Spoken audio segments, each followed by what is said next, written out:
Hello and welcome back to Moredon. This is the Bath and Swindon Winter Series, round 2, and it's the E123 race. And we've got a small field today. I think there's only about 11 riders, and we've got tricky conditions again. It's wet. Sun's out now though, so it's not too bad, but it does get wet as we go into this race.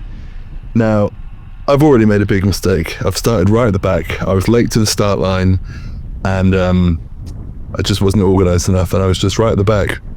And this is the worst circuit to be at the back on. It's so technical that it just takes someone to lose a wheel and you're having to close huge gaps.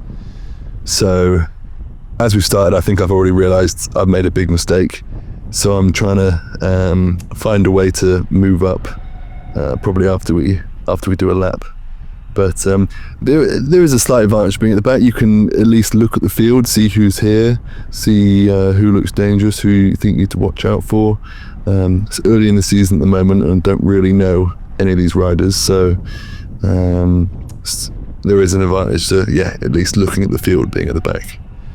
So we're coming around the back end of the course now, and this corner, it goes slightly downhill into this corner, then it brings us back to the home straight.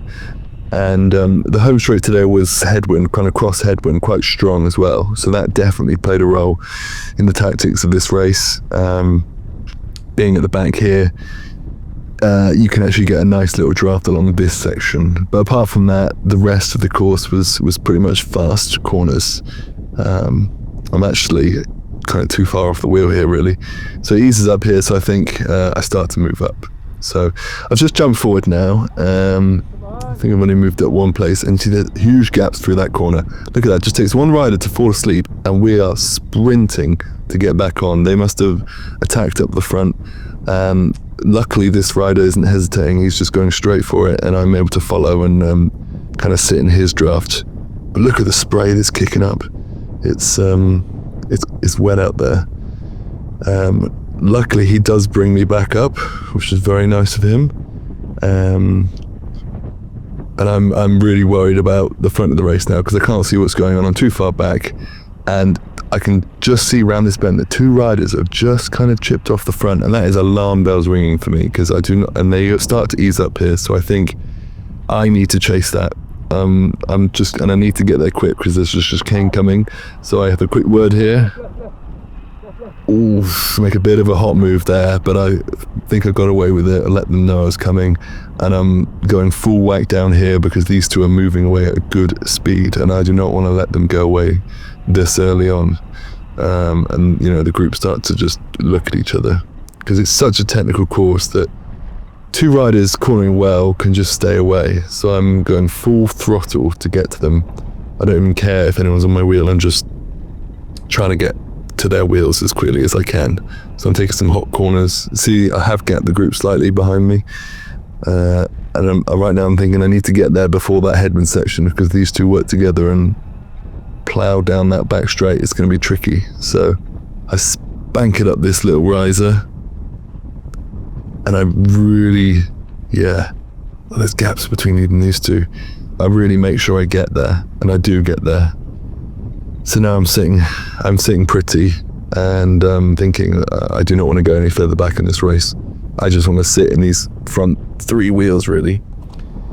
So this rider comes through to take a pull, and I'm suffering after making that bridge. So I don't follow his wheel. I do a little sneaky tactic of trying to hide off the back slightly, so this rider with the yellow sleeve doesn't realise I'm there, and essentially I get to skip a turn, and it works. But I've got to be careful not to actually gap myself here because and now he's looked over his shoulder, so now he knows I'm there. So I might as well tuck straight in, and there's no need to hide anymore. So now it's the three of us, but I think we do inevitably all get brought back, and it ends up coming back together anyway. So I've jumped forward again here, and then this rider has just launched a savage attack down this headwind section. Again, that's panic station, so I'm locking onto it and I'm getting onto that wheel. I think at this point I've earmarked this rider as a really dangerous one. He's been involved in the previous move, orchestrating things, so I'm really wary to let him get away. and he is smashing at that corner, and I'm really fighting to just stay with his wheel actually. But I'm able to take this, I always take that chicane quite nicely, and I got back onto his wheel there, so all good in the end. And he knows I'm there, but he's not hesitating, he's just pushing on. So yeah, see, I could have took that line a bit quicker there, but he does come out of it pretty hot. So we're all good at this point. Now I think there's a gap now between me and the riders behind me, so I think it's now us two off the front.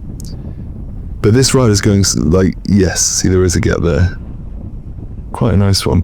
So I'm sitting pretty here, but he's going hell for leather. I tell you, my heart rate's up to 180. I'm working seriously hard behind him.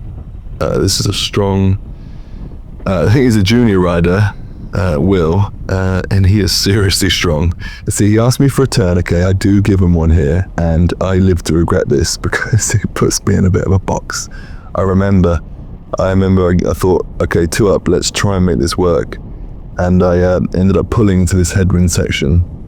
And yeah, see, I quickly asked for help again because I think I'm going slightly over my limit at this point. And mercifully, he does come through, so fair play to him. Yeah, I'm a little bit scared of getting burnt, I think, at this point, because I can just sense that he's a bit stronger than me. And now I'm on the defensive, and he actually starts gapping me here. And I think I think he knows he can get me as well. So I think I'm starting to panic. I think, actually, I can't hold this wheel. I think I'm going to get dropped. See, I just can't close it, and he's actually pulling away. So I remember here thinking, that could be it for me. I can't hold his wheel. But then I just take a hell of a corner here, and I think, oof, I've closed a few meters there. Maybe I can. If I can just make these next couple of corners and get to his wheel before the headwind, then maybe I can hang on. So I dig in again, push really hard up here. We've got a second wind now, railing a couple of corners. Yes, he's coming back to me. Just get to him on this little downhill bend, and see there's gaps. The other riders, the race has already been blown up. And I just take a really good line there, and I get back to him, and I think, oh, game on. But if he asks me for another turn, good Lord, I am not coming through. So I think he knows. Yep, here we go. He asked me for a turn. No, thank you, sir. Not for me. So I skip a turn here. He's just so strong, and I'm in defensive mode now, and I just think I just need to stay with him. I can't be pulling 50-50 turns. When you're outgunned, you've got to get a bit smarter. And so I try and, save a bit of energy here. And fair play to him, he doesn't hesitate. He just did that whole headwind section, and he's still driving on. And we've got a gap, but it's not a huge gap. They're still chasing behind. Yeah, I was able to follow quite nicely through this section now. Yeah, we're absolutely flying down this section. This is a tailwind down here. So you hit 30 miles an hour into this corner. And yeah, I got really good at that corner. That was my favorite corner of the day, because I actually realized you could take it without even touching your brakes if you took it from the front. There was a nice flow to it. But yeah, sun's out now, which is nice, but visibility was a bit tricky with the water droplets everywhere. Now you see, the riders have not given up the chase, so we do have to be, wary. See, there we go, there's a rider behind there. You can just see there, coming round the bend now. He's not far, and it's definitely bridgeable for him. Now, along this section this time, this is probably how the third rider is able to join us, because the rider in front doesn't ask me to take a pull, so I don't take a pull. But I think if I obviously had taken a pull, been forced to take one, we could have kept the speed higher and stopped the third rider coming. So he doesn't ask me to come through until pretty much the end of that section. And I do at that point, but by that point it's too late. We are joined by the third rider. He's just at the back there. You can just see him. So now it's a 3 up, which actually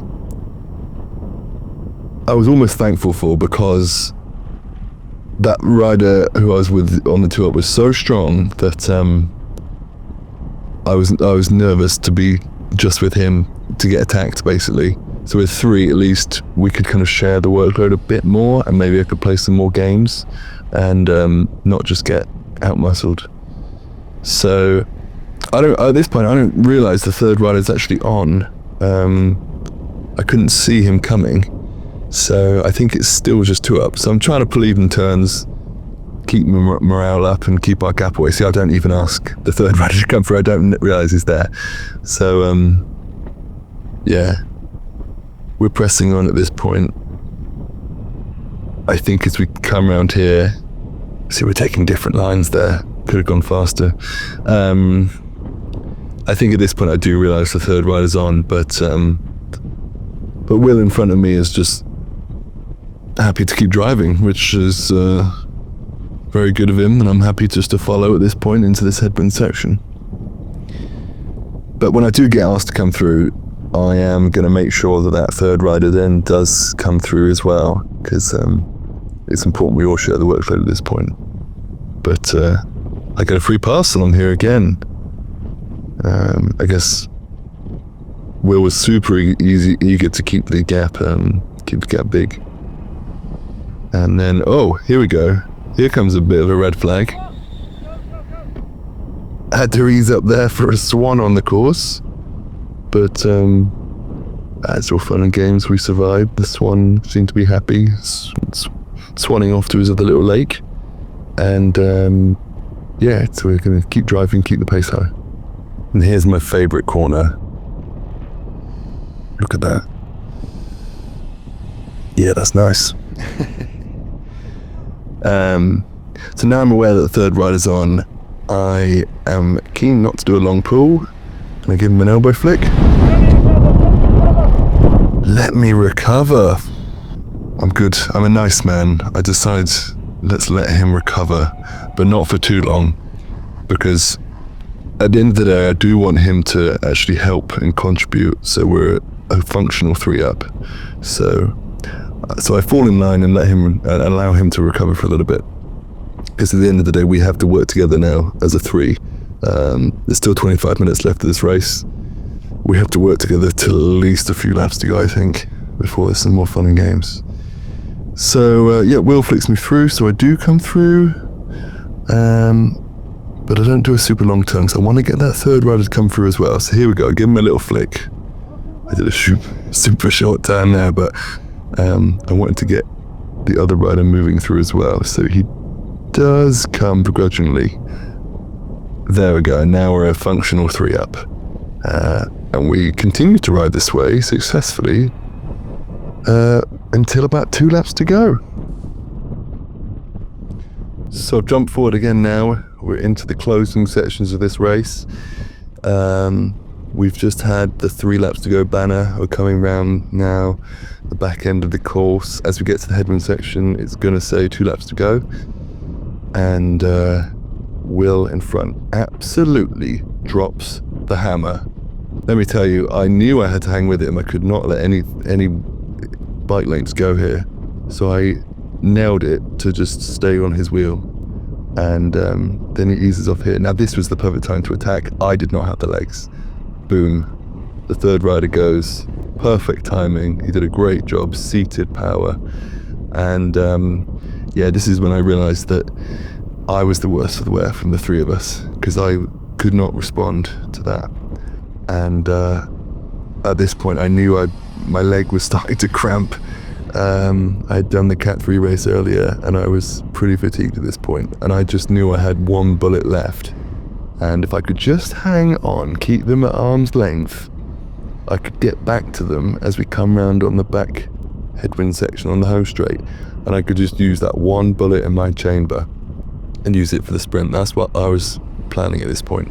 So I'm just trying my hardest to get back to them, and but it's hard. They were still going full on at this point.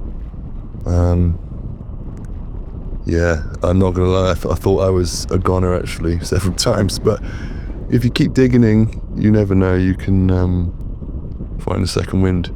So here we go. I take a couple of good corners.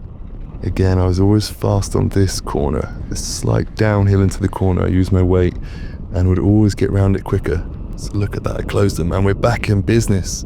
Straight back to the wheel. Now there's only about 250 meters to go at this point. We're coming round the bend. It's time to launch. Can you go? Time to go. Now's the time to go. I try and stand up and go. There's just not a kick. And I just get dusted. And I managed to pass Will there and come home for second, which is a good result. I'm happy with that.